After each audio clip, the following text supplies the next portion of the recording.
Sí, buenas noches de nuevo a todos ustedes, a todas las personas que se han incorporado en esta segunda sesión de este foro en sí de la Tierra, este foro que hoy está dedicado a pensar en el cambio. Después de oír a las tres ONGs de la isla de Tenerife que participaron anteriormente, tenemos esta noche con nosotros a Antonio Ruiz de Elvira y a Juan López Uralde.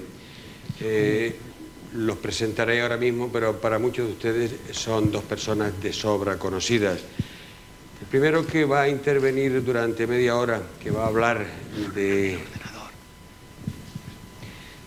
cambio climático y del problema que, como decía antes, en la hora anterior tenemos en este planeta Tierra, en la salud de este planeta Tierra, es el doctor en Ciencias Físicas por la Complutense de Madrid, catedrático de Física Aplicada por Alcalá, es presidente también de Amigos de la Tierra de España. Fue, ex, por eso digo ex. Ah, ex presidente, sí. Y también miembro del Foro Europeo del Clima.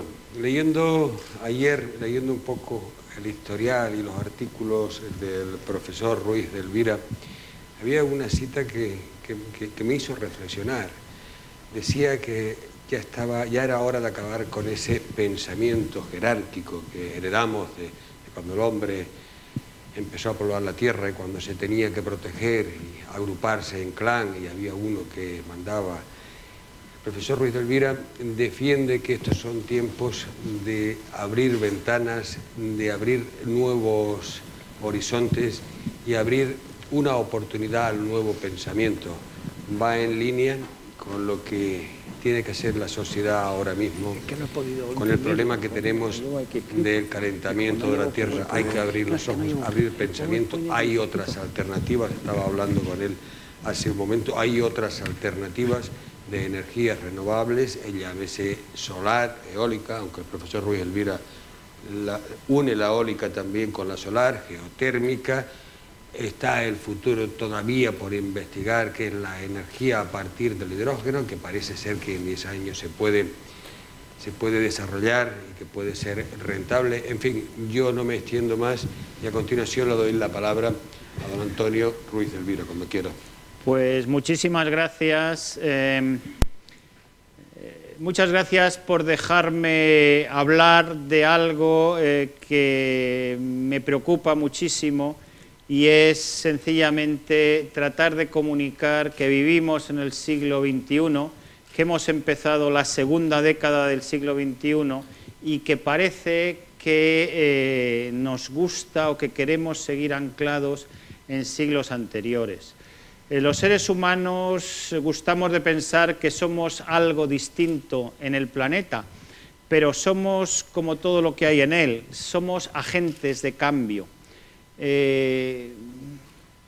Había pensado no poner imágenes, al final voy a poner algunas, pero voy a tratar de estimular las imágenes con la palabra, que la palabra es eso, la palabra es un estímulo de ideas y la palabra es maravillosa como estímulo, pero tiene un problema grave, y es que cuando yo hablo desde mis condiciones de contorno como físico, digo una palabra y esa palabra para mí significa una cosa, y sin embargo ustedes cuando escuchan esa palabra la interpretan desde sus propias ideas, y eso genera muy malos entendidos que son, por regla general, la gran tragedia humana. Muchas de las veces desde los amores hasta la política, hasta las guerras, aparecen cuando alguien dice una palabra y se entiende con un sentido distinto de lo que la persona ha querido decir.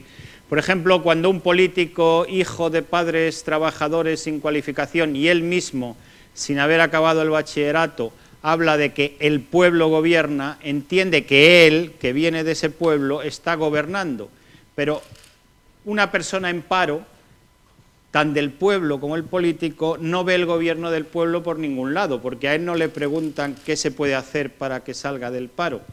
De la misma manera, cuando alguien dice en un mitin vamos a ganar las elecciones, las personas de la audiencia piensan que ellas van a ganar algo, cuando lo que está diciendo, sobre todo los políticos de ideas anticuadas del siglo XIX, lo que están diciendo es que mi partido va a ganar las elecciones. Pero es que exactamente igual ocurre en casi todas las conversaciones. Cuando decimos yo soy del Madrid o del Barça y vamos a ganar la Liga, esa persona no va a ganar nada. La Liga la gana el equipo y el ciudadano no ve ni un céntimo de ese ganar del equipo, y él particularmente no ha ganado nada. Es decir, que las palabras son muy buenas, pero cada uno las entiende desde su punto de vista. Yo voy a hacer un esfuerzo para que mis palabras se entiendan no desde mis coordenadas, sino desde las suyas, y pido a ustedes un esfuerzo similar para entender lo que voy a contar. Bueno, debemos hablar del sistema social. Desde hace muchísimos siglos la idea de los sistemas no se entiende muy bien, pero es enormemente importante que aprendamos, que reconozcamos que estamos hablando de sistemas. Vamos a hablar del sistema social, del sistema humano. Caja Canarias, las islas, la audiencia que aquí se encuentra, son un conjunto aislado de entidades, y solo cuando las entidades interaccionan entre sí forman un sistema. En física los sistemas evolucionan en el tiempo sometidos a las condiciones de su entorno. El flujo de agua en un canal depende para su forma de fluir de cómo son las paredes del canal, pero el flujo va cambiando las paredes. Las corrientes marinas y las olas en la costa dependen de la forma de la costa.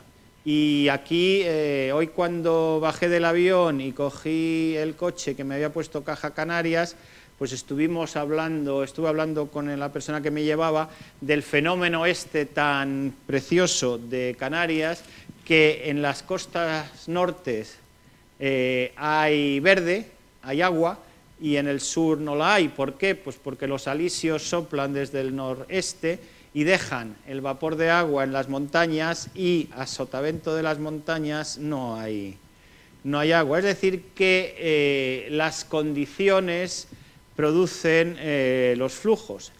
Pero claro, las olas se mueven de acuerdo con la costa y van moldeando la misma costa, de manera que van arrastrando arena o van lijando los cabos, y al cabo de un cierto tiempo, pues las olas y las corrientes se mueven de manera distinta porque ellas mismas han cambiado las condiciones de contorno. El ser humano, las termitas, los conejos, los elefantes, cambian constantemente las condiciones de contorno de sus sistemas vitales.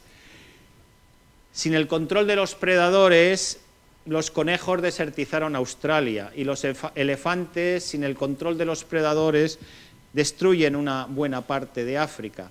Nosotros, como seres humanos, no tenemos gran cosa de predadores, salvo nosotros mismos, y cambiamos constantemente nuestras condiciones de contorno. Las podemos cambiar para bien, para alcanzar un nivel de vida de riqueza, o las podemos cambiar para hundirnos en la miseria. Bueno, ¿qué es esto? Vamos a ver a lo largo de toda la charla, hablar un montón de veces acerca del cambio. Por ejemplo, los primeros agricultores en Sumer, en el delta, en la ciudad de Sumer, en el delta de los ríos Tigres y Éufrates, donde hoy está Irak, consiguieron con el cultivo intensivo salinizar las tierras, de forma que aquello dejó de ser cultivable. En la península ibérica, en el siglo XIX, se descubrió plata en Almería, en Rodalquilar, y se eliminaron los bosques, que no había muchos, pero se eliminaron los bosques de la provincia de Almería, esencialmente para quemar la madera para fundir el mineral. Desde entonces Almería es un desierto desnudo y erosionado, porque al irse los árboles se van las raíces, y con las raíces se va la tierra. El ser humano va dejando un rastro de destrucción allí por donde pasa. Sicilia era el granero de Roma y hoy es la provincia más pobre de Italia. En Yucatán se destruyó una civilización por el ansia de explotación de la tierra. Un científico estadounidense, Marvin Harris, habla del problema de la intensificación, de las burbujas económicas que nos estallan una y otra vez entre las manos. Queremos cada uno de nosotros ser cada día más rico que el día anterior y queremos crecer en número de personas que cada una quiere ser más rica que el año anterior. La fuerza genética es crecer y al haber eliminado a los predadores, salvo a nosotros mismos, crecemos sin control. Esta ansia genética de crecer está codificada en la Biblia, en el versículo 1,28 del Génesis, como un mandato divino, siendo realmente lo que es un resultado genético. Ese crecimiento se ha ido cumpliendo desde la más remota antigüedad y frenado solo por la disponibilidad de energía. Se habla mucho de revoluciones, de la revolución industrial, pero la revolución industrial es la segunda revolución energética. La primera revolución energética fue cuando descubrimos cómo controlar la fotosíntesis mediante las plantas. La segunda revolución energética fue cuando entendimos cómo controlar y conseguir energía sacándola de la que habían almacenado las plantas en forma de carbón y luego de petróleo y luego de gas natural. En los últimos tiempos la inteligencia humana ha codificado el esquema genético de crecimiento en un modelo económico matemático y voy a hablar de este problema de los modelos económicos. Este modelo económico exige que crezcamos un tanto por ciento por encima de lo que teníamos el año anterior. Y lo vemos constantemente. España está en recesión porque no crece el PIB, o España va a ir bien porque el PIB va a crecer un tanto por ciento sobre el crecimiento del año anterior. Pero si crecemos un tanto por ciento, aunque sea 0,5, 1, un 2% sobre lo que teníamos el año anterior, estamos creciendo exponencialmente. Es muy sencillo de pensar y es el mismo juego que el ajedrez. Si nos dan una moneda por el primer cuadrado, 2 por el segundo cuadrado, 4, 8, 16, aquello es un crecimiento exponencial que explota. La curva verde que ven en la gráfica es la de un crecimiento exponencial. La curva azul sería un crecimiento potencial, un crecimiento polinomial. Y las curvas rojas son lo que nos ha pasado desde hace 200 años, desde que empezó la nueva teoría económica.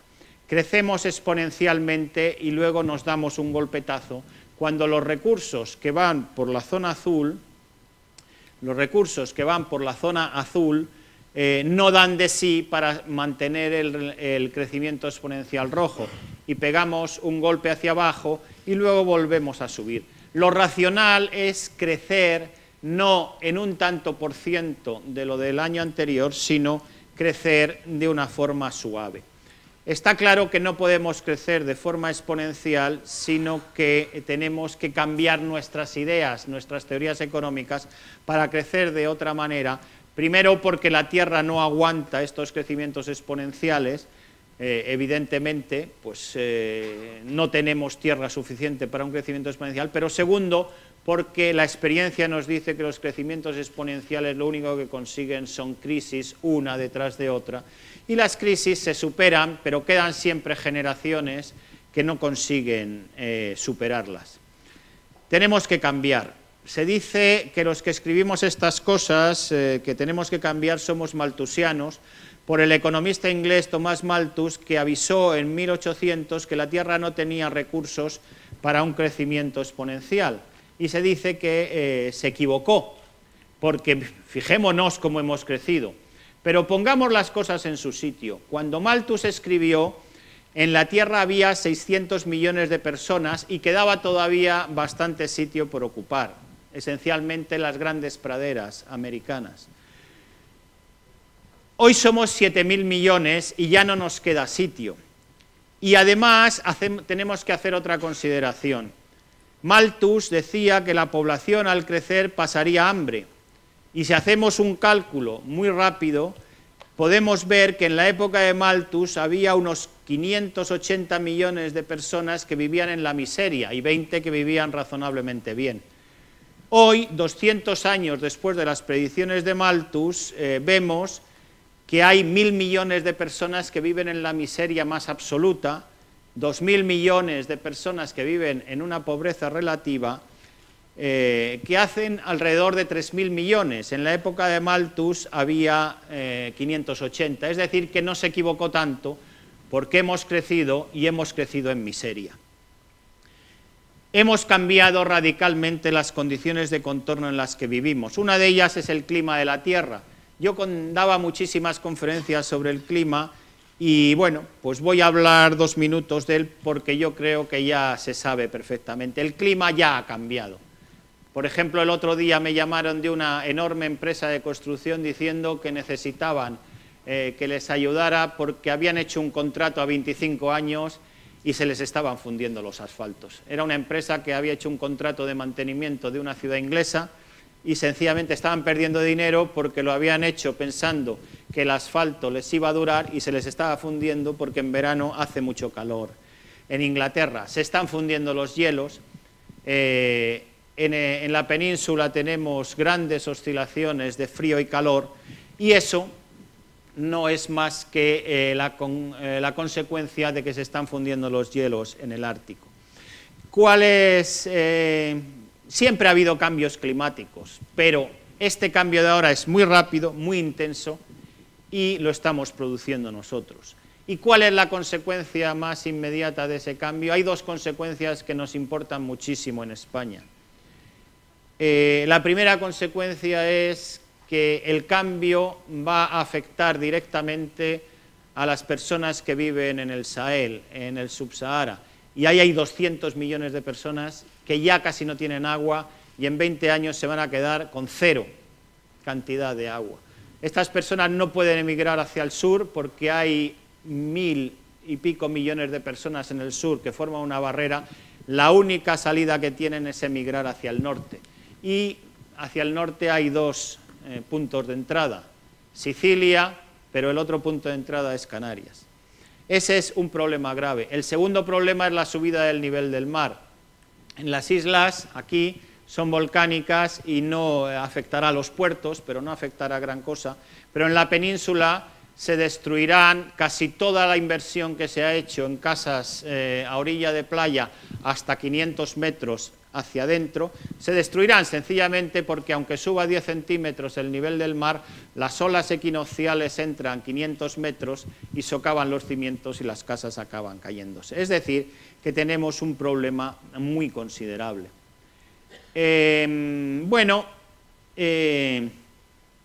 Voy a contar, hablando del cambio, una idea que no se entiende muy bien. El cambio lo hemos producido nosotros y podemos controlarlo, pero para controlarlo necesitamos cambiar no la tecnología, que la tenemos y la podemos aplicar, y no la aplicamos porque no hemos cambiado nuestro software, nuestras ideas mentales. Y un ejemplo lo puede dejar muy claro. En el siglo XVIII existía toda la tecnología en Europa para que la tierra produjera, pero solo se implantó esa tecnología en Inglaterra. ¿Por qué? Pues porque en Inglaterra habían desarrollado un esquema comercial con la Compañía de las Indias Orientales que les hacía buscar el dinero. Y entonces, al hacer buscarles el dinero, pensaron que la tierra era un factor de producción. Sin embargo, en el resto de Europa, y sobre todo en España, la tierra no era un factor de producción, la tierra era un símbolo de estatus. Había enormes latifundios en España, en Francia, en Alemania, en Polonia, que no producían nada, pero los dueños no les interesaba nada que produjera porque ellos eran dueños y eran señores de sus tierras, independientemente de que produjera o no. El cambio se hizo no porque hubiera o no hubiera tecnología, sino porque se cambió lo que uno quería obtener en la vida. Pues en este momento tenemos toda la tecnología del mundo para cambiar radicalmente nuestros problemas. Nuestros problemas, los estamos viendo ahora, son el cambio climático y es la energía. La energía está empezando a escasear.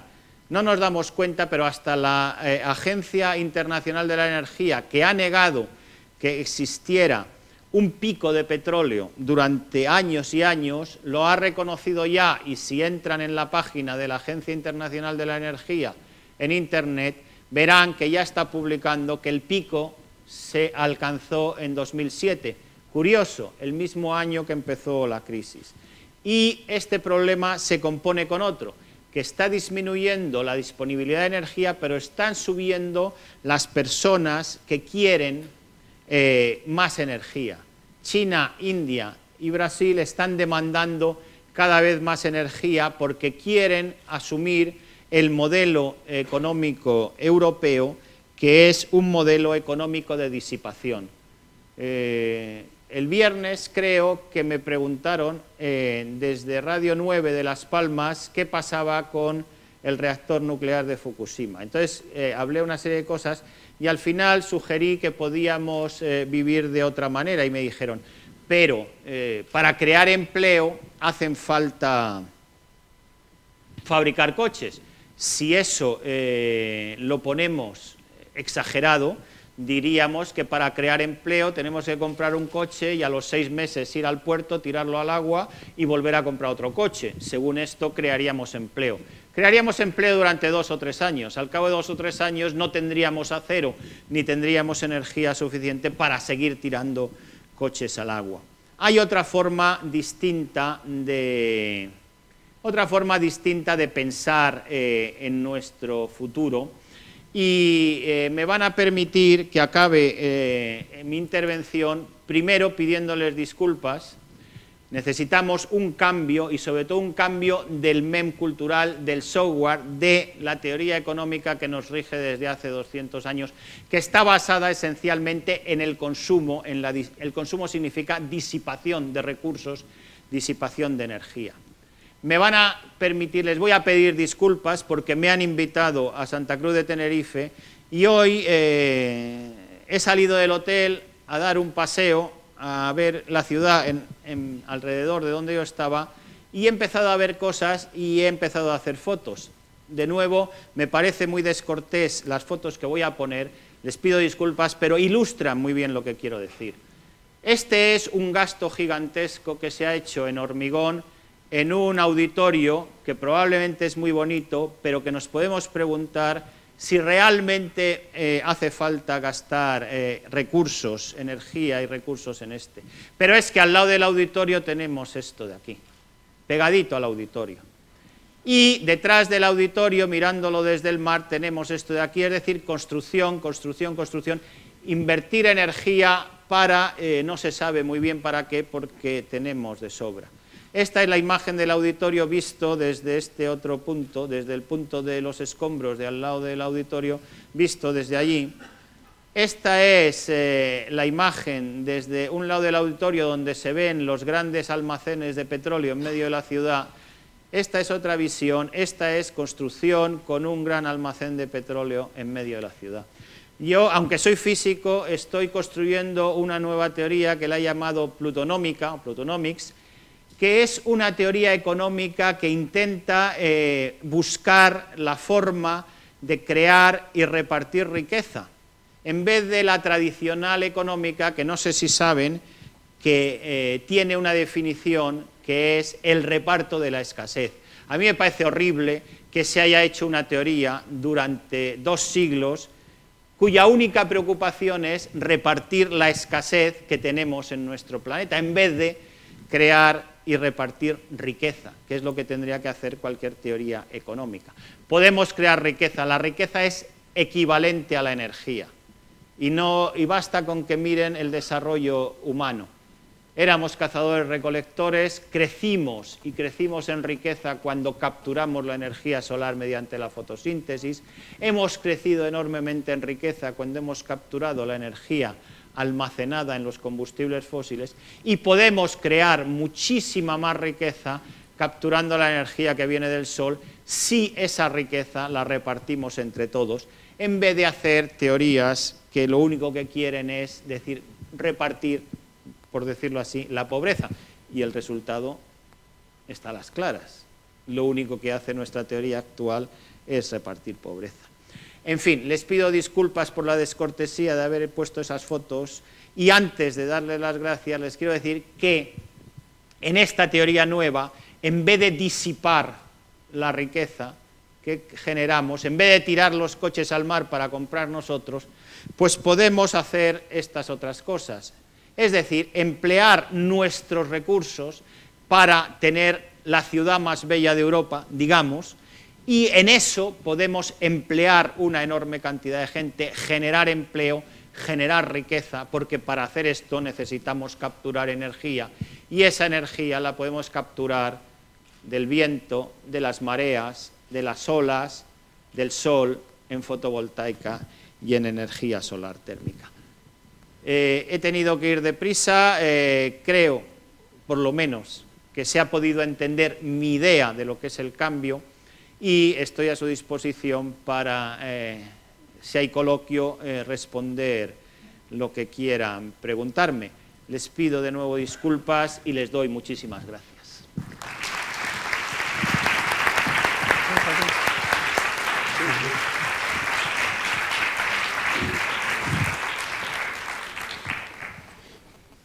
Muchas gracias, profesor Ruiz de Elvira, que nos ha hablado esta noche de crecimiento, de riqueza, de desarrollo.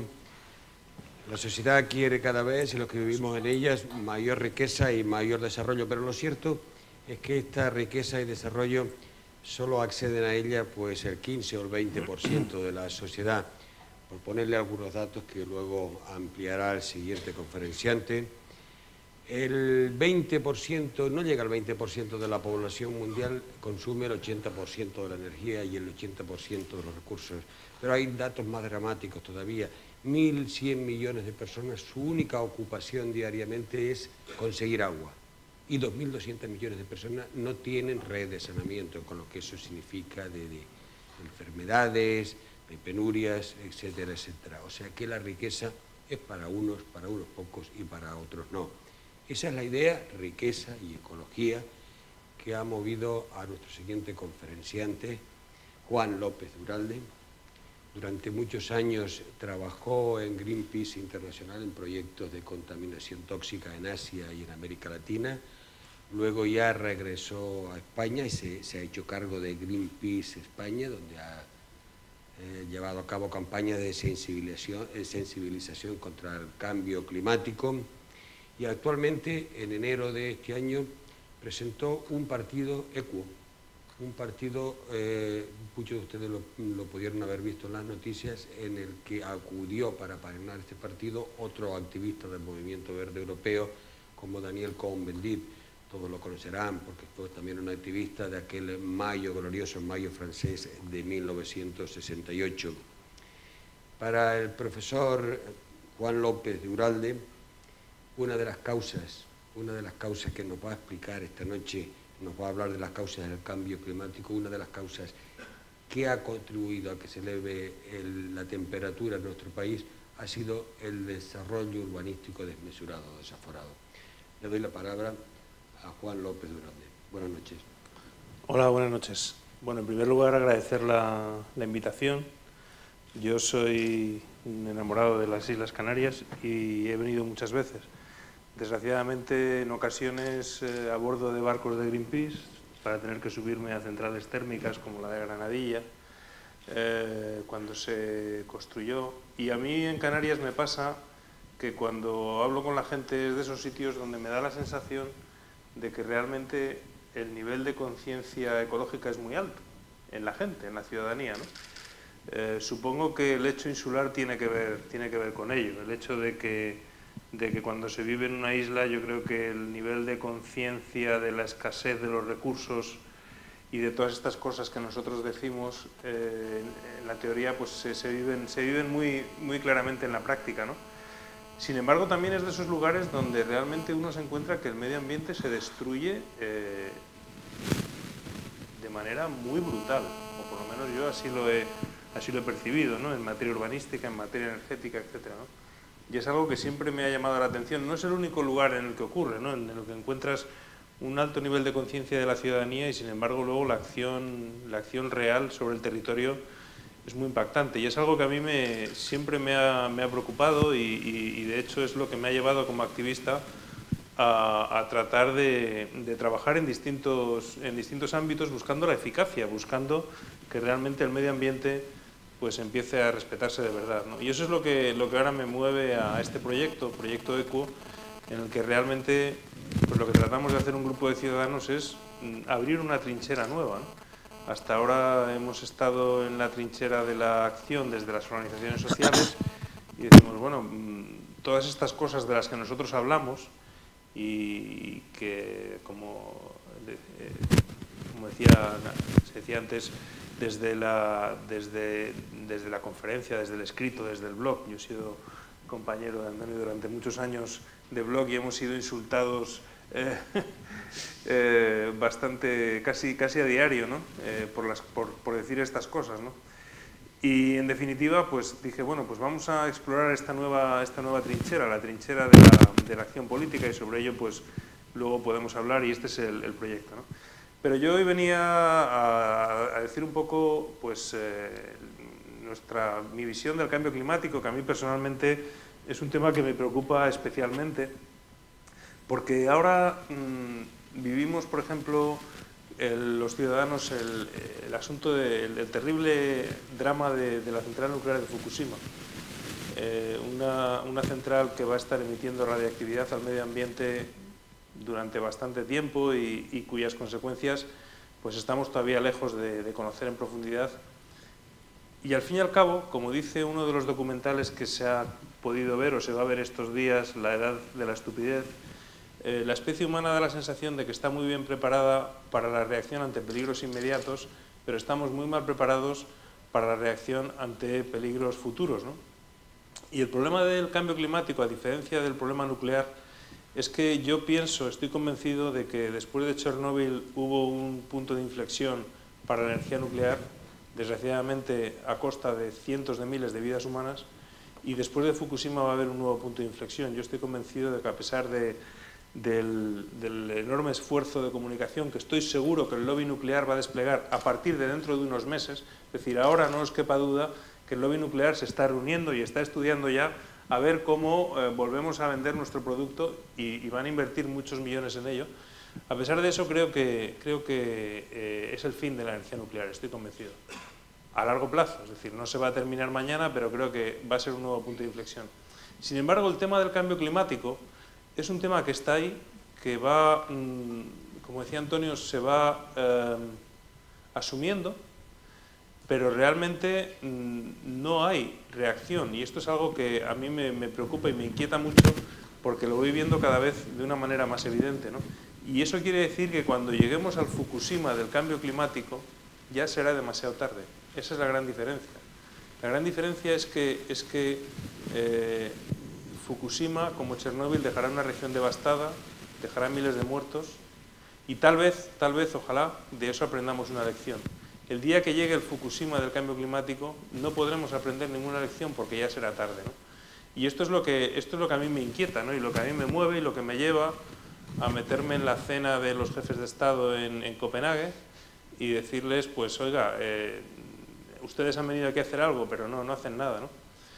Y bueno, voy a hablar de algunos conceptos que, aunque son de sobra conocidos, creo que no está de más repasarlos, ¿no? Porque en estos días pues uno oye cosas que realmente se lleva las manos a la cabeza. El otro día un eurodiputado de Izquierda Unida dijo que el accidente de Fukushima daba la razón a los que defendían el carbón, ¿no? Y yo digo, bueno, pero esto es absurdo, ¿no? Es decir, las emisiones de gases de efecto invernadero procedentes de la quema de combustibles fósiles no solo están aumentando, sino que desde que hemos entrado en el siglo XXI, como demuestra este cuadro, se ha multiplicado por 3 el ritmo de emisión. Luego vamos a ver las causas, ¿no? Pero estamos emitiendo más CO2 que nunca, a pesar de que desde el año 92, luego lo veremos también, estamos hablando de cambio climático, ¿no? Claro, ese CO2, lógicamente, se emite en unas cantidades mucho mayores que las capacidades naturales de los sumideros de la Tierra y de los océanos para absorberlo, con lo cual una parte importante de ese CO2 se acumula en la atmósfera. Y cada vez este dato, que es del año 2007, ya está obsoleto, ya estamos casi por las 390... en Izaña. 391. En Izaña. Es decir, aumenta la concentración de CO2 y el panel intergubernamental de Naciones Unidas nos dice que a partir de 400, que casi estamos ahí, entre 400 y 450 partes por millón, entramos en un cambio climático catastrófico, ¿no? Entonces, esto está ocurriendo y está ocurriendo con bastante indiferencia general, o por lo menos yo lo percibo así, más allá de grupos más o menos concienciados y de la comunidad científica, ¿no? Es además de los pocos temas donde la comunidad científica tiene un consenso al respecto y, sin embargo, la forma en la que se informa en los medios de comunicación es totalmente 50-50, ¿no? Lo cual llama la atención, ¿no? Cómo los artículos científicos publicados que niegan el cambio climático son 0 en revistas científicas y, sin embargo, los artículos en los medios de comunicación que se publican están más o menos divididos al 50%, ¿no? Lo cual realmente es preocupante, ¿no? Bueno, esto es otra forma de ver la emisión. Hay quien dice, hay científicos como James Hansen de la NASA, decano de la NASA del estudio del cambio climático, que dice que más allá, él no habla de 400 ppm, él dice que a partir de 350 hemos superado ya lo que sería el punto de no retorno, ¿no? Y estamos como digo, en 390, ¿no? Esto es la realidad. Las razones, pues este cuadro las explica muy claramente. Aquí vemos un poco regionalmente la evolución de las emisiones, ¿no? Y vemos sobre todo cómo el papel de... A ver si esto tiene un... Bueno, no se marca, ¿no? Ah, es ahí. Bueno, pues vemos cómo India y sobre todo China, ¿no? Pues han supuesto que se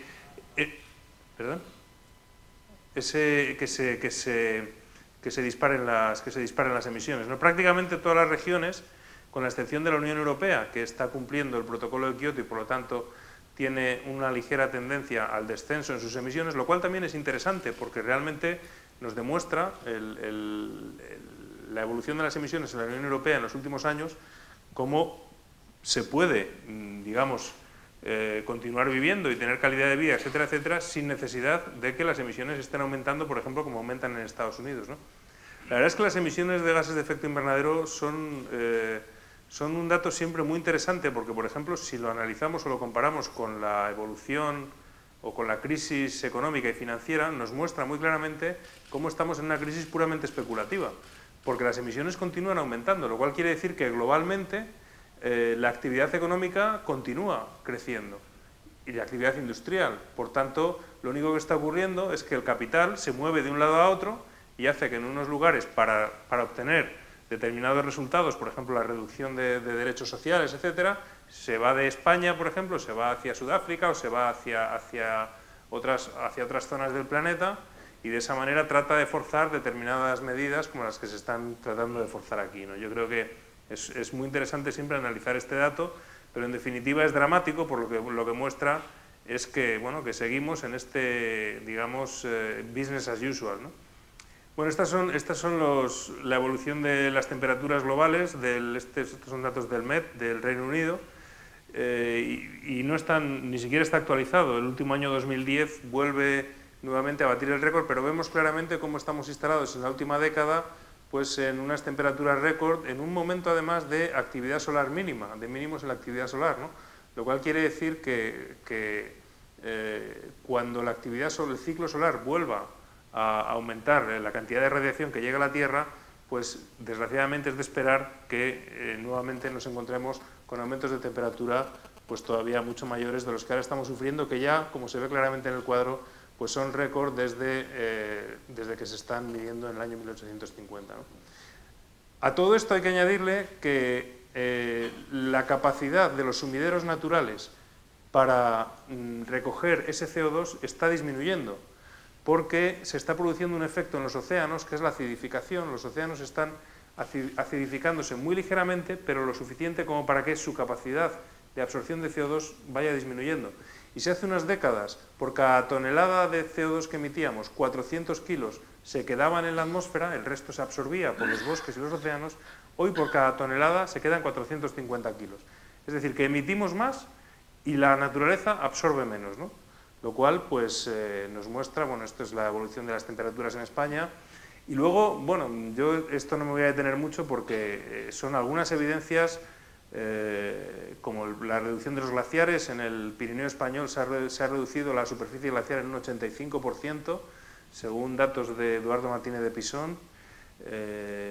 Bueno, el aumento del nivel del mar es una realidad. Yo me he tenido que enfrentar personalmente a un juicio, curiosamente, por decir que la Manga se iba a inundar, y por hacer una foto de la Manga se iba a inundar, pues a mí me demandaron, y bueno, me pedían 6 millones de euros, 600 millones de euros, lo cual me llamó mucho la atención, porque realmente uno dice, si usted le dice a su vecina, oiga, que su piso se va a inundar porque tiene las tuberías rotas, digo yo que lo lógico es llamar al fontanero, no denunciar al vecino por decirle eso, pero eso es lo que nos ocurrió, ¿no? Realmente hasta este nivel estamos, o realmente es preocupante, ¿no? Porque dices, bueno, si la reacción en España en una comarca, en una región a la que se le dice su territorio, sus casas, su inversión está en peligro porque se va a inundar, la reacción es yo me querello contra usted y le demando porque usted ha perjudicado a mi inversión inmobiliaria, realmente es que estamos un poco locos, ¿no? O por lo menos a mí me lo parece. Otro dato bastante relevante es el de la superficie afectada por incendios forestales. Aunque la superficie afectada por incendios evoluciona en función sobre todo de las precipitaciones, de la humedad, hay un dato que en los últimos años aumenta constantemente, que es el que se llama grandes incendios forestales, que son los que queman más de 500 hectáreas. Es decir, puede quemarse mucha superficie o poca, pero los grandes incendios siempre están aumentando. ¿Por qué? Porque se dan cada vez de manera más frecuente días en verano con determinadas condiciones de calor extremo, sequedad y vientos que bueno, pues, nos muestran esta situación, ¿no? Que permiten que esos incendios se vayan extendiendo, ¿no? Bueno, el tema de la subida del nivel del mar, ya hablaba Antonio, no me voy a extender. En fin, cada día ya estamos viendo noticias de estas que nos hacen decir, bueno, efectivamente estamos instalados en el cambio climático. Y claro, aquí la cuestión es qué se puede hacer para conseguir una reacción, ¿no? Y esto yo creo que a mí es lo que realmente me inquieta y me mueve, ¿no? ¿Qué hay que hacer para conseguir una reacción? Porque de alguna manera, como digo, parece que nuestra especie se va simplemente acomodando a estas noticias y vivimos con ellas, y de alguna manera lo que pensamos es, bueno, mientras a mí no me toque, yo al fin y al cabo vivo en Madrid, está muy lejos de la costa, en fin, estas cosas que pensamos, ¿no? Bueno, el tema de dónde vienen las emisiones, esto lo voy a pasar un poco rápido. Desde el año 92 llevamos trabajando o se lleva a la comunidad internacional diciendo que quiere hacer un acuerdo sobre cambio climático. Por eso cuando llega el año 2009, la cumbre de Copenhague, en la que luego hablaré un poquito, y lo que sale de la cumbre de Copenhague es el reconocimiento por parte de los jefes de Estado de que el cambio climático existe, y hay quien dice, bueno, ha sido un gran éxito, porque los jefes de Estado han dicho que es un problema el cambio climático, y yo digo, bueno, pero si ya lo dijeron en el año 92, y ya en el año 92 los jefes de Estado y de Gobierno dicen que el cambio climático es un problema grave que requiere de una respuesta, ¿no? Bueno, nosotros en Copenhague realmente esperábamos, y ese era el compromiso de la comunidad internacional, que se llegara a un acuerdo vinculante, justo y ambicioso, de reducción de las emisiones en los términos en los cuales había pedido la comunidad científica y que se concretaban en estos objetivos, ¿no? Finalmente eso no se consiguió por varios motivos. En primer lugar, porque no tenían los gobiernos voluntad para hacerlo. En segundo lugar, porque no hubo liderazgo internacional. Desde el momento en que Obama, cuando le dan el premio Nobel, dice que no dice nada, pues ya ahí claramente se cae toda la esperanza en Copenhague. La Unión Europea pierde el liderazgo, y esto realmente es preocupante, porque sí que en Copenhague se produce un cambio en los equilibrios de poder. Prácticamente la habitación en la que se llega al acuerdo de Copenhague, a ese acuerdo que fue un auténtico fracaso, estaban Brasil, China, Sudáfrica, Rusia, un grupo de países que se llama BRIC, la India, y entra Obama Y allí, entre ellos, cocinan el acuerdo, sin que la Unión Europea ni siquiera estuviera en la habitación. Es decir, la Unión Europea desaparece del mapa de influencia, ¿no? Lo cual yo creo que como europeos pues nos debe preocupar, teniendo en cuenta que, por ejemplo, en el protocolo de Kioto, pues Europa tuvo un gran liderazgo, ¿no? Bueno, luego estuvo toda la persecución de la sociedad civil, que yo creo que fue parte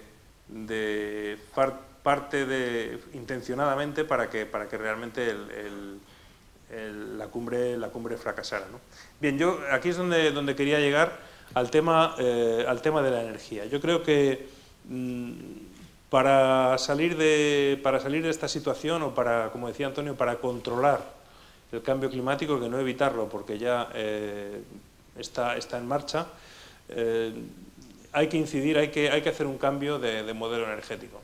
Este es el modelo energético actual, según la Agencia Internacional de la Energía, y su proyección hasta el año 2050, si continuamos en un modelo que podríamos llamar business as usual, o un modelo como hasta ahora, ¿no? La Agencia Internacional de la Energía prevé que de aquí al año 2050 la demanda energética se duplicará y, por lo tanto, viviremos en un escenario en el cual habrá que quemar más petróleo, más gas y más carbón. Vemos que incluso en este cuadro, que es de mucho antes de Fukushima, ni siquiera para la Agencia Internacional de la Energía la nuclear juega un papel demasiado relevante, es decir, le adjudican un pequeño porcentaje, que es más o menos el actual, del 5% del total de la energía que la humanidad consume, y ese porcentaje más o menos se mantiene según ellos. Yo creo que ahora va a tender a desaparecer, pero en todo caso, como se ve, la cantidad de papel en los medios de comunicación que se gasta en el debate nuclear no refleja la realidad de la importancia de la nuclear en el cuadro energético global, ¿no? Pero bueno, en todo caso, este sería el escenario, ¿no?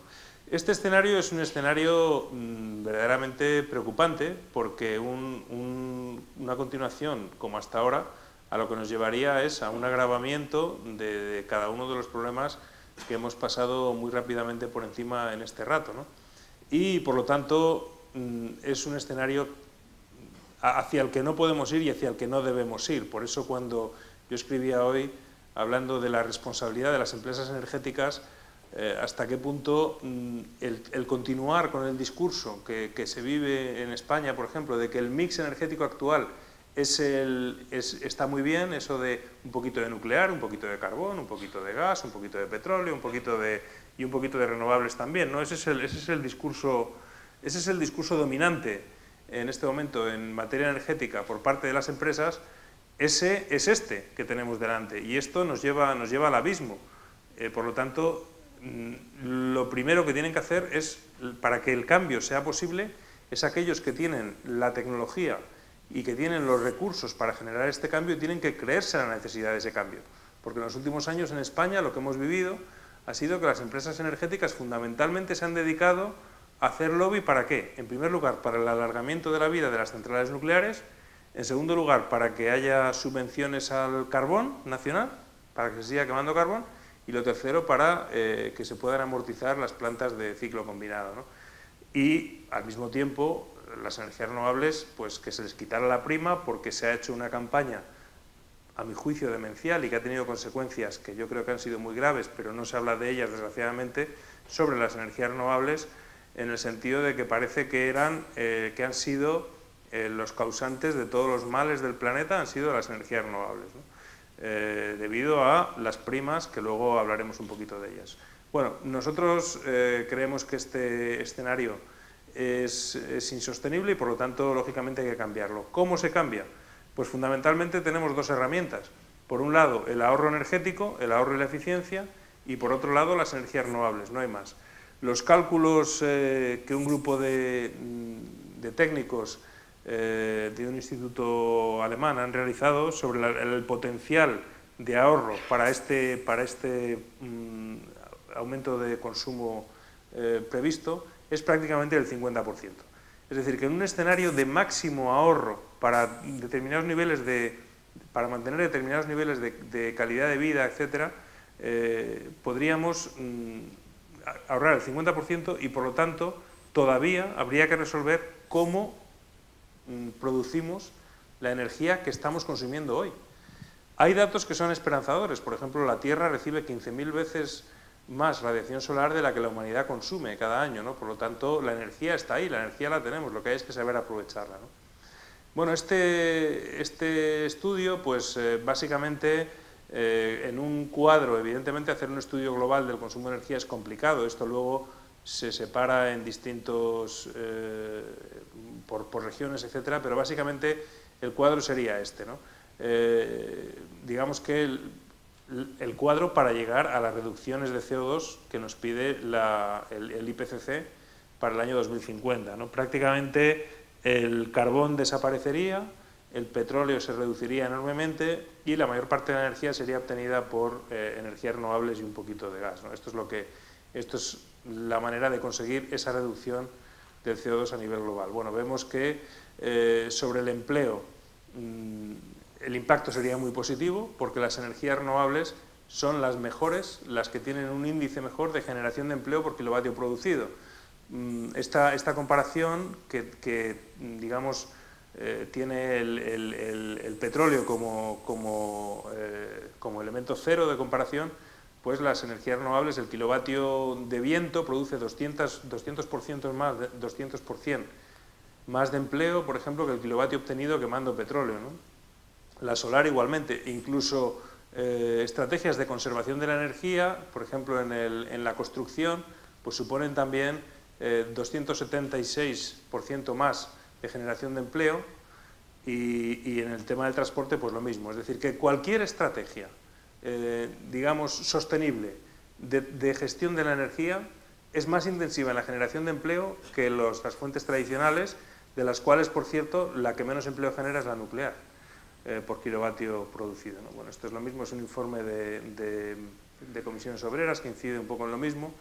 Quería hablar solamente 2 minutos, los 2 últimos minutos, sobre el tema de las primas a las energías renovables, porque en España yo creo que en los últimos años se ha cometido un auténtico crimen contra las energías renovables, acusándolas de todos los males, precisamente porque reciben una prima del Estado, ¿no?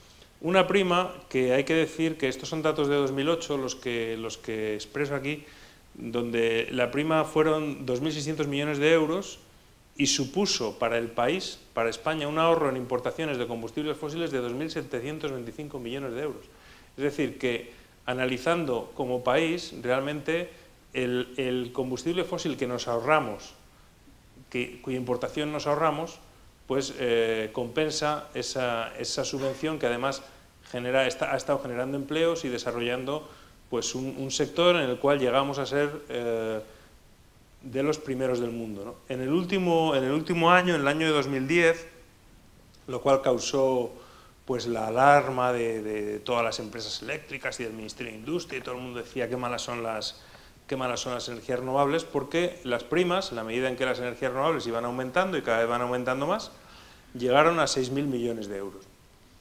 6.000 millones de euros nos puede parecer una cifra muy elevada, pero ¿qué ha pasado? Pues que solamente en el 2011, después de cortar todas las subvenciones, de decir que las renovables eran lo peor, en 2011, con el conflicto en Oriente, en el norte de África, se produce un aumento de los precios del petróleo y el aumento de $10 en el barril de petróleo ya supone, por encima de los 100, ya supone para España un coste como país superior a esas primas que se estaban invirtiendo en renovables. Por lo tanto, ¿qué ha hecho nuestro país?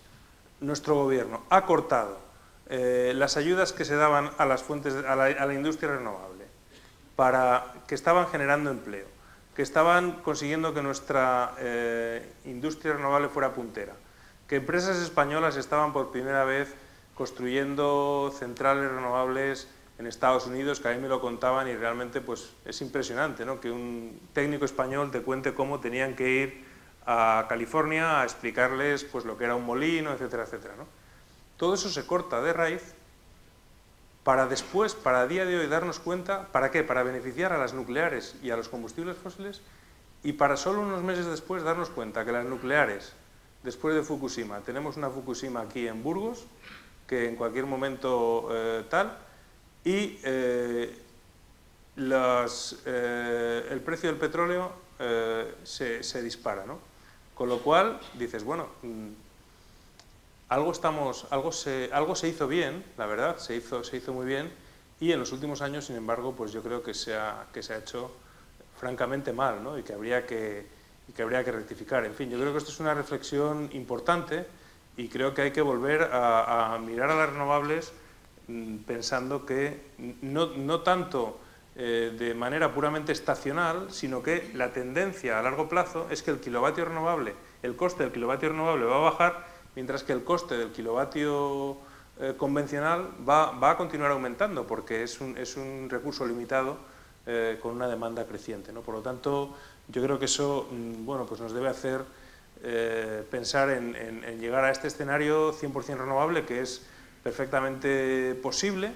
Es difícil, desde luego, nadie dice que esto sea fácil, pero es posible y bueno, pues es la forma de cambiar, realmente de cambiar muchas cosas, fundamentalmente porque cuando se cambia el modelo energético, pues se cambia el modelo social, ¿no? Nada tiene que ver la sociedad cazadora con la sociedad recolectora, con lo que luego pasa con la revolución industrial y con lo que será, ojalá en el futuro, pues la sociedad del sol, que finalmente llegaremos a ella aprendiendo, como casi siempre, aprendiendo, imitando a la naturaleza, que es un poco lo que tenemos que hacer, ¿no? Aprender de la naturaleza a utilizar la energía de una manera, pues la energía natural, la energía solar, de una manera inteligente.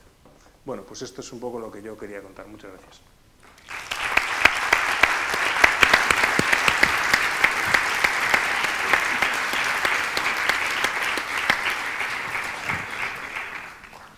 Muchas gracias, Juan López Uralde.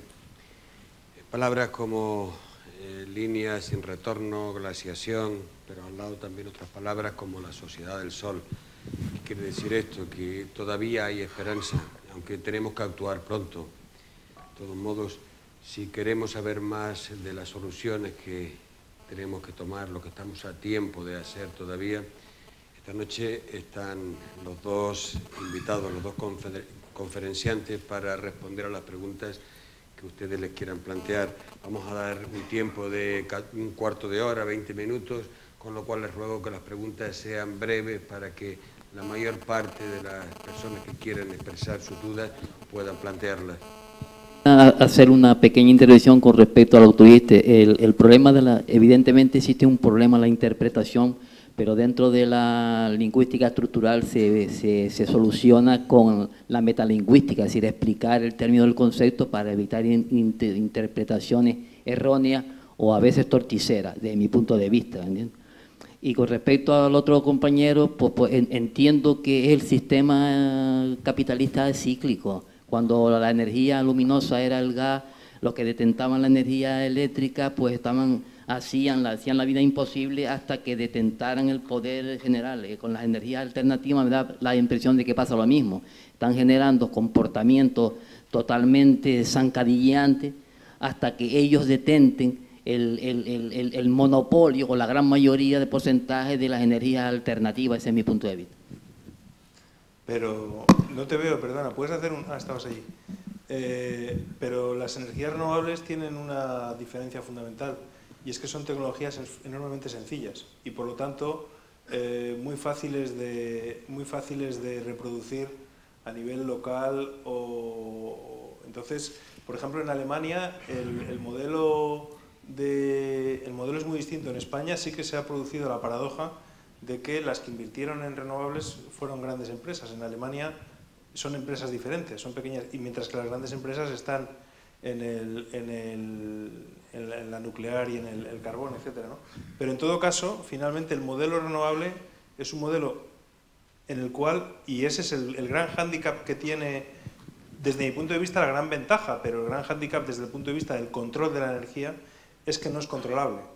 Es decir, el aprovechamiento del agua se lleva haciendo, por ejemplo, en muchos pueblos todavía hoy, en pueblos de España todavía hoy, pequeñas centrales alimentan a pueblos enteros, incluso en mi tierra, en Oñate, en Guipúzcoa, el pueblo se sigue sirviendo la energía de su pequeña presa tal, el tema, la energía solar, es decir, la gran ventaja del modelo renovable es que es un modelo difícilmente controlable por unos pocos, es mucho más democrático desde mi punto de vista. Hola, buenas tardes. Primero de todo te agradezco y creo que mucha gente que estés por aquí, por Canarias, y creo que necesitamos personas como tú que nos vengan un poco a sacar de este impasse concretamente energético en el que estamos.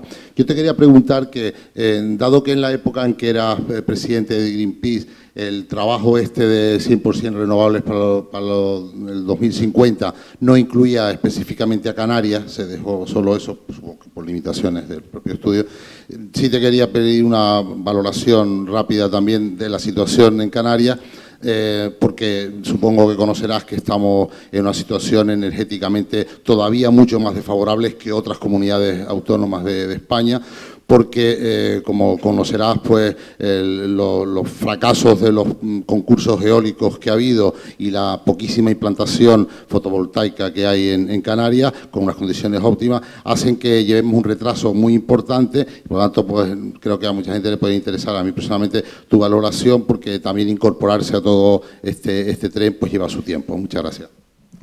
Bueno, lo primero aclarar que la razón por la que el estudio 100% renovables se quedó en la península es porque la península es una isla energética prácticamente y por lo tanto era un muy buen escenario para poder plantear lo que se quería plantear, ¿no? Se podía haber planteado igualmente en Canarias o en Baleares, pero se centró allí, ¿no?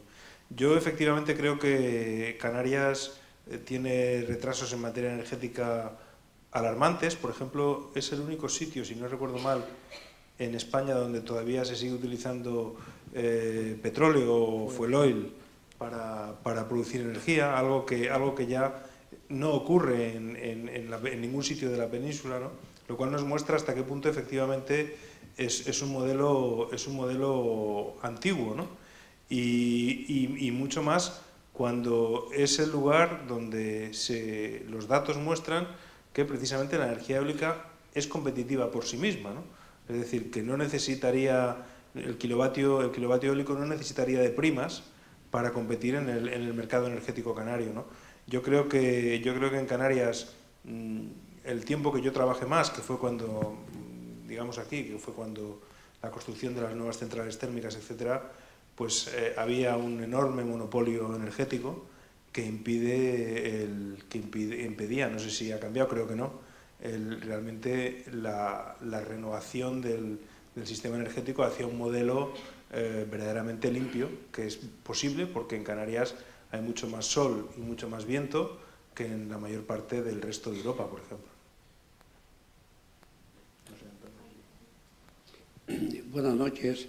Me gustaría preguntar al señor López Uralde si tal vez ha influido su detención en Dinamarca, puesto que hace frontera con Alemania, de que hayan ganado los verdes ahora en Alemania. Bueno, mire, una pregunta que tal vez a lo mejor no tiene mucho sentido, pero bueno, se me ocurre preguntarle. ¿Es tan importante el CO2 como problema en el mundo, puesto que en la iniciación del mundo hubo grandes emisiones de CO2 a la atmósfera y ahí sigue el mundo caminando?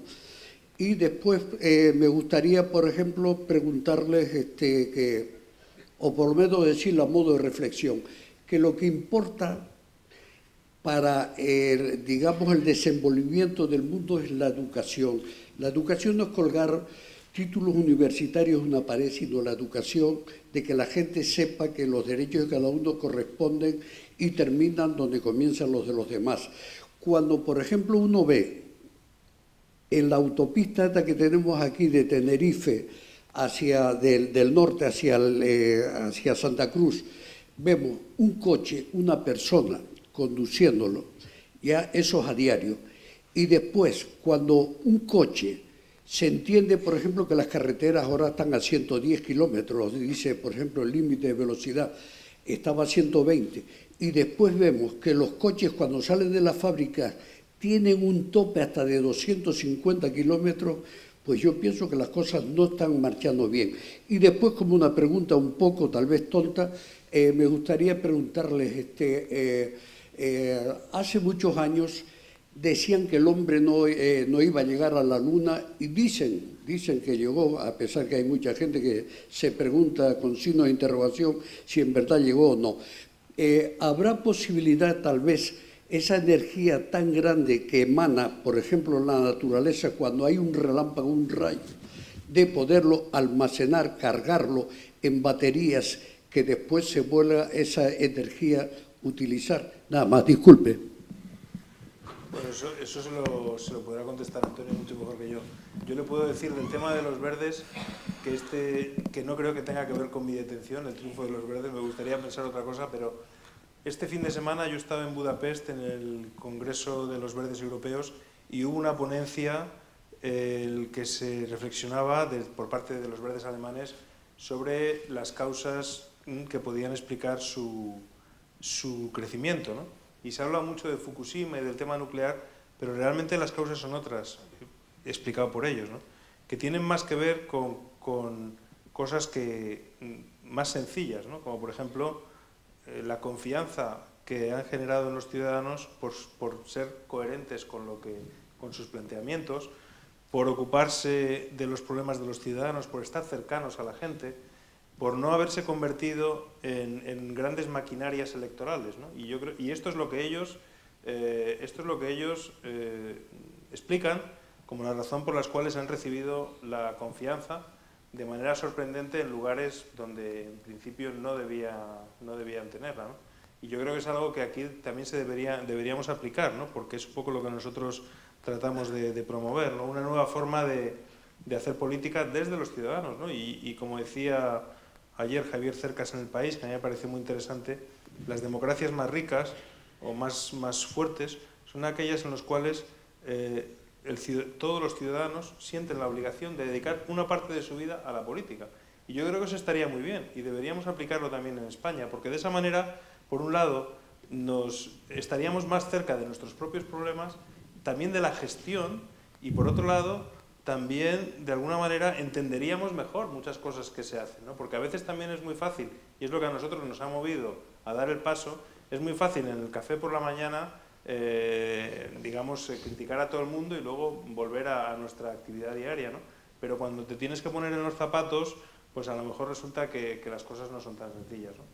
Y de lo otro, pues... A ver, voy a empezar por el final y voy a ir hacia atrás.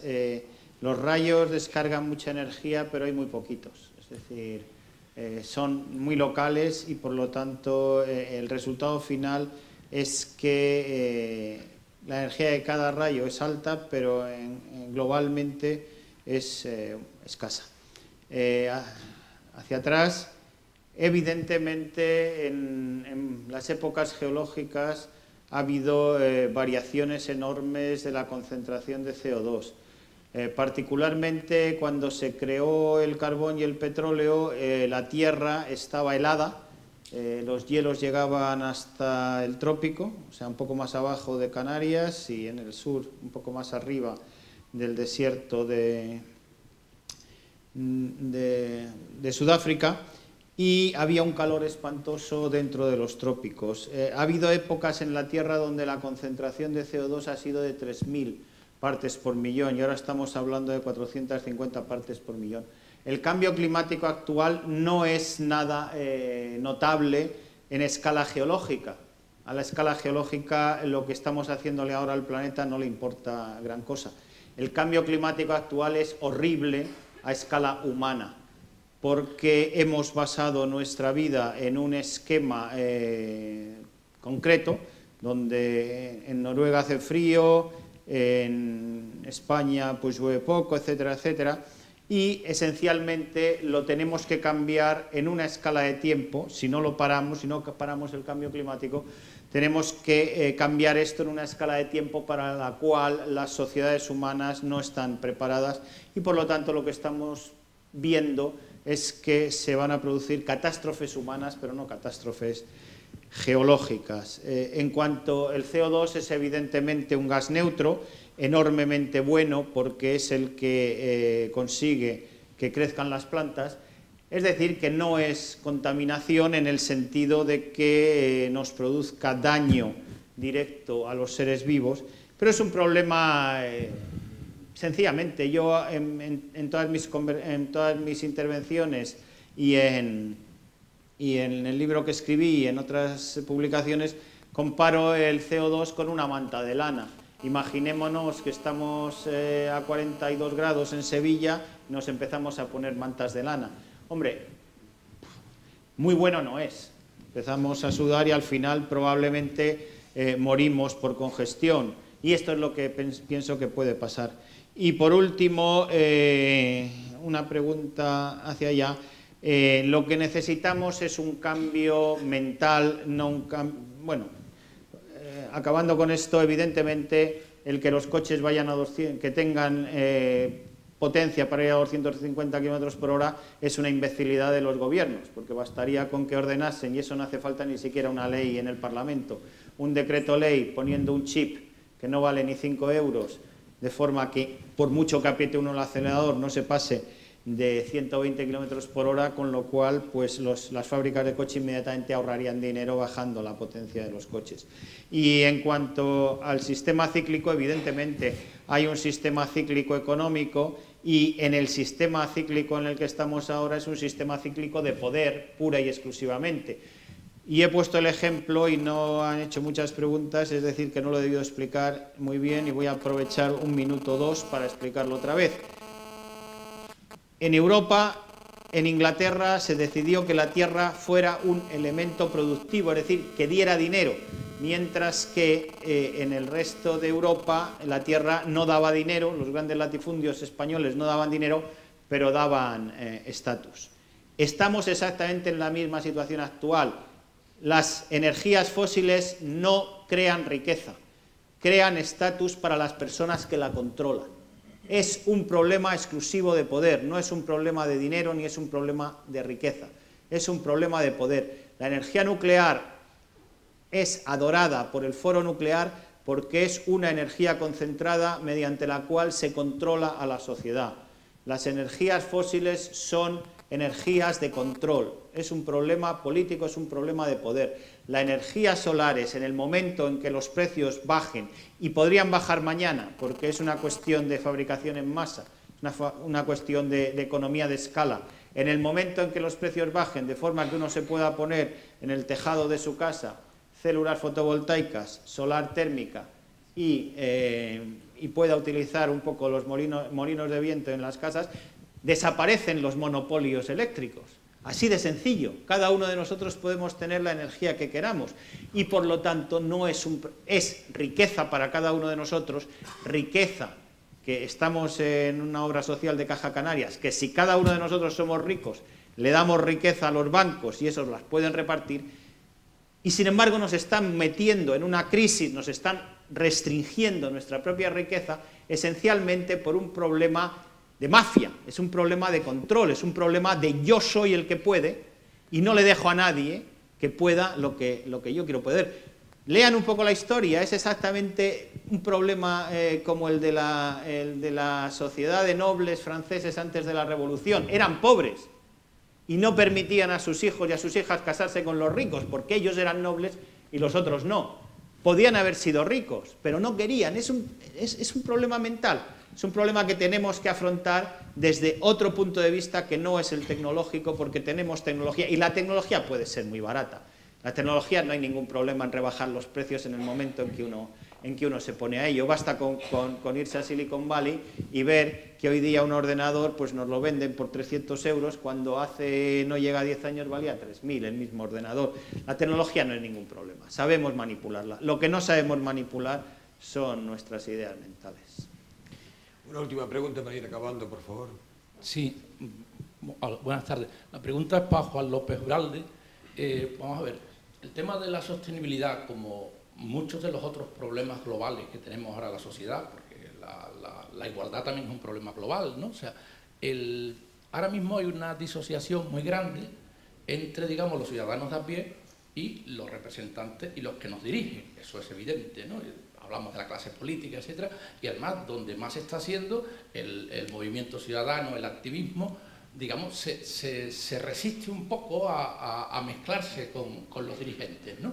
Cosa que yo personalmente pienso que hay un poco que superarlo, ¿no? Porque no, al fin y al cabo los dirigentes políticos son los que dirigen, ¿no? Entonces la pregunta es,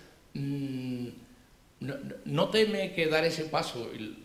Lo digo porque la conferencia la firma ECUO como partido político. ¿No teme que dar ese paso pueda ser, digamos, fagocitado por el sistema, ya que hemos empezado hablando del sistema? O sea, ¿cómo se va a diferenciar esa formación política de las otras para un poco transmitirnos a los ciudadanos bueno, que no es lo mismo, ¿no? Esa es la pregunta. Bueno, yo mantengo una teoría que quiero llevar a cabo. Yo creo que, vamos a ver, en España, y esto es una teoría, en España la transición, la sociedad estaba muy politizada y se vivió la transición con mucha efusividad, ¿no? Con mucha... Prácticamente todo el mundo en aquel momento de alguna manera militaba en algún partido o simpatizaba, o en fin, era una sociedad muy politizada. Poco a poco pues se ha ido produciendo una ruptura, un alejamiento entre la sociedad y la clase política. Yo creo que eso es así. Y creo que eso no es bueno. Y yo abogo por repolitizar la sociedad, ¿no? Y es lo que nosotros estamos haciendo. O lo que nosotros estamos tratando de hacer, ¿no? ¿Por qué? Porque finalmente se están tomando decisiones cada día, o sea, la política es todo y toma decisiones sobre todo, ¿no? Es verdad que, bueno, los movimientos ciudadanos pueden ver esto o no verlo con simpatía o con antipatía. Yo lo que me estoy encontrando personalmente, independientemente de la independencia de las organizaciones, por supuesto, es que a nivel personal, en los movimientos sociales con los que yo tengo más relación, sí que hay un reconocimiento de que este proyecto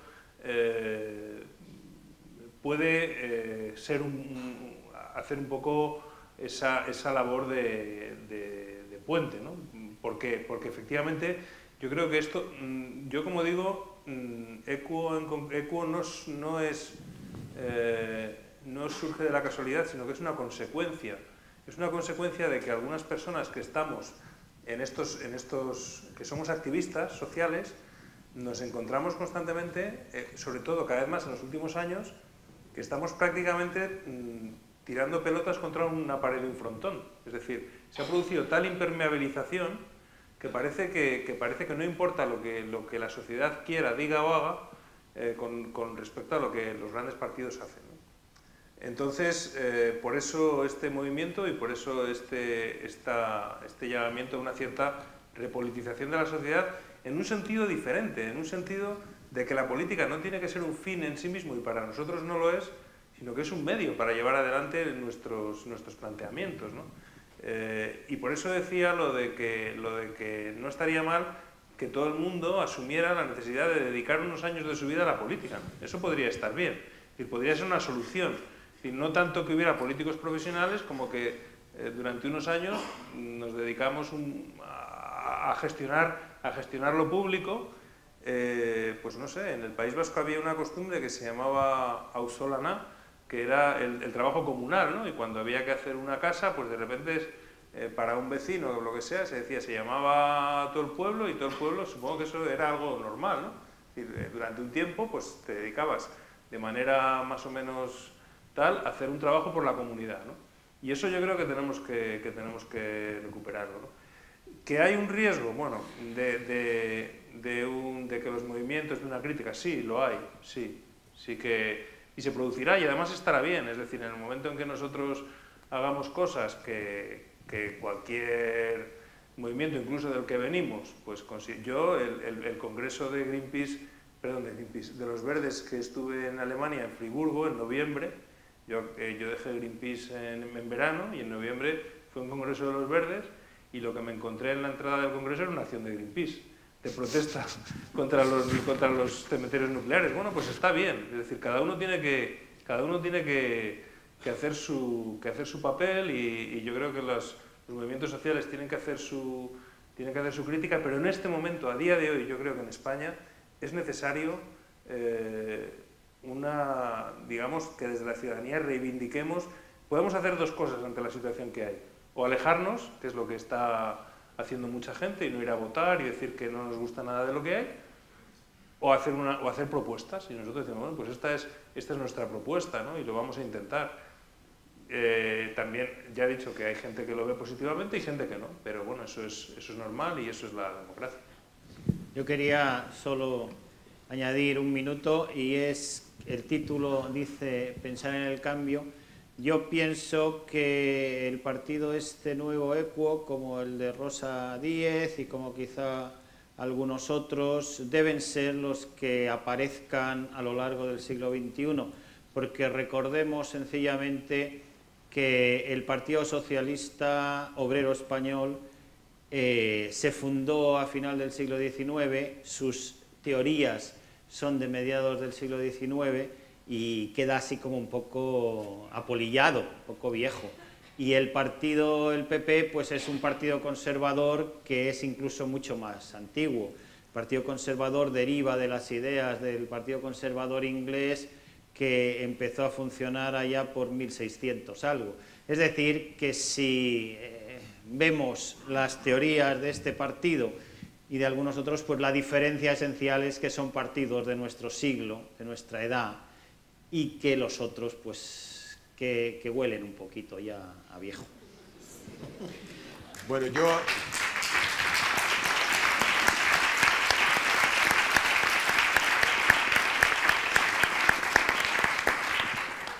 A modo de conclusión, este moderador, solo una opinión. Piensen que la tierra no es de nadie, no es de ningún país, no es de ninguna alianza, no es de ninguna empresa. La tierra es patrimonio de todos y tenemos que hacer todo lo posible para que nadie nos la quite, ¿no? Despedirnos nada más con esa máxima ecologista: tenemos que dejar la tierra a nuestros hijos, como mínimo como las hemos recibido de nuestros padres. Gracias a los conferenciantes, Antonio Ruiz de Elvira, gracias a Juan López Duralde, gracias a Cajas Canarias por tener el acierto de organizar un encuentro como este, y a todos ustedes especiales gracias por asistir y por tener la delicadeza de venir hasta aquí esta noche.